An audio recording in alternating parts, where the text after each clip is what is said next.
What is money เงินมันคืออะไร Money แม่งเหี้ยมึงพิมพ์แต่เงินไอ้สัตว์อเมริกันนี่คือเหตุผลว่าทำไมบิตคอยน์แม่งขึ้นเอาเพราะมันhedging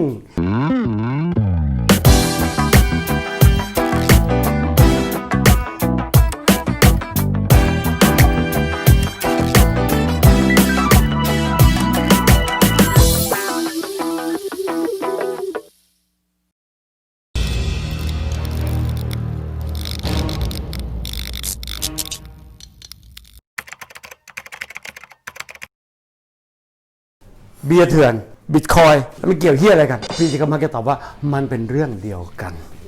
มันเป็นเรื่อง decentralization บิตคอยก็ฟังพวกพอดแคสต์มาตั้งแต่ปี 2011 ตอนนั้นอยู่ประมาณสัก$100พอมา 2013 อยู่ที่มันพีคขึ้นมา$1,000ไม่น่าสนใจอีกก็เลยจะลงลึกแล้วมันคืออะไรกันแน่อะไรอย่างเงี้ยใช้เวลาเกือบปีเพราะว่า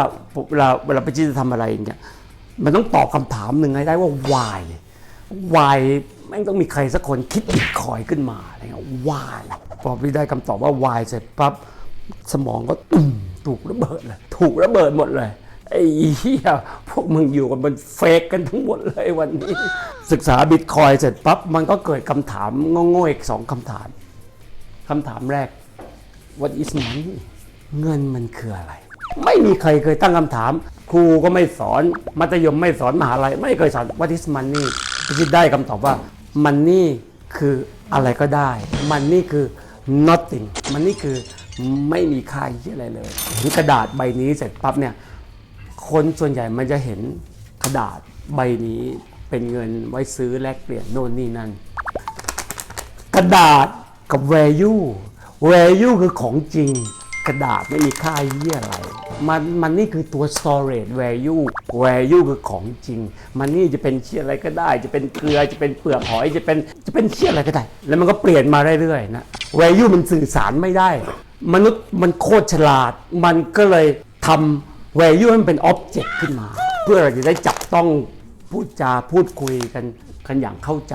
value คืออะไร value คือการที่มนุษย์เอาเวลาไปทำอะไรสักอย่างจนเกิด output และเป็นประโยชน์ต่อผู้อื่นนั่นคือคุณสร้าง value แล้วพี่ชิดต้มเบียร์เกิด output คนอยากแดกพี่ create value คือ everything มันนี่จะเป็นเหี้ยอะไรก็ได้แต่ปัญหากับมันก็คือมันนี่แม่งเหี้ยพวกมึงสร้าง value somebody สร้างมันนี่มึงเข้าใจไหมสัตว์มันนี่ทรยศ value เพราะมีคนสร้างซัพพลายอย่างมหาศาลกระดานมึงต้องมี productivity เพราะอย่าลืมว่ามันนี่เก็บ value แต่ที่สุดแล้วมันนี่คือตัวเก็บ time มันสำคัญมากเพราะจะถือแก้วเบียร์อยู่ดีมันสร้างนี่ขึ้นมาเสร็จปั๊บความหมายมันแอบเอาน้ำใส่แก้วเบียร์ไปชิดอีกแล้วมันนี่ problem is money problemพี่ชิดอยู่ที่อเมริกา11 ปีไปเยี่ยมบ้านฝรั่งโอ้บ้านมันใหญ่โต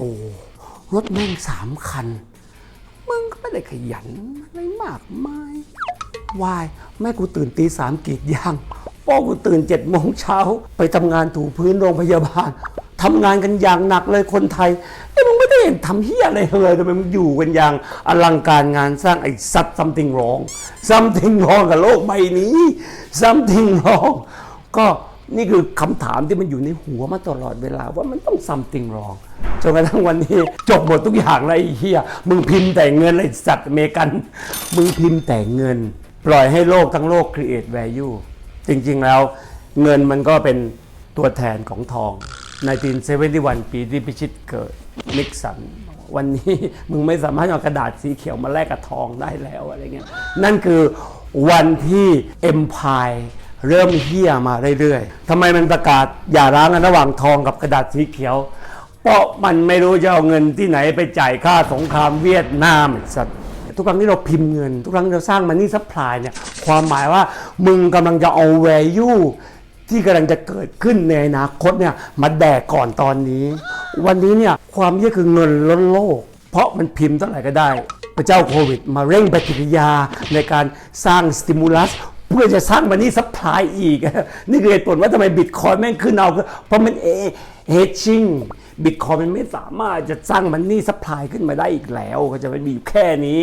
ตามอัลกอริทึมตามสเกจยูตามซอฟต์แวร์ที่มันเขียนมาแล้วใครก็เชนมันไม่ได้เพราะ stakeholder มันหลายอย่างมากทั้ง miner ทั้ง developer ทั้ง exchange ทั้ง wallet ไม่มีใครมีอำนาจเบ็ดเสร็จเบ็ดขาดผู้สร้างยังไม่มีอำนาจเหี้ยอะไรเลยเจ๋งไหมโหซาโตชิมันคิดได้ไงนี่คือครั้งแรกที่มนุษย์พิสูจน์ว่า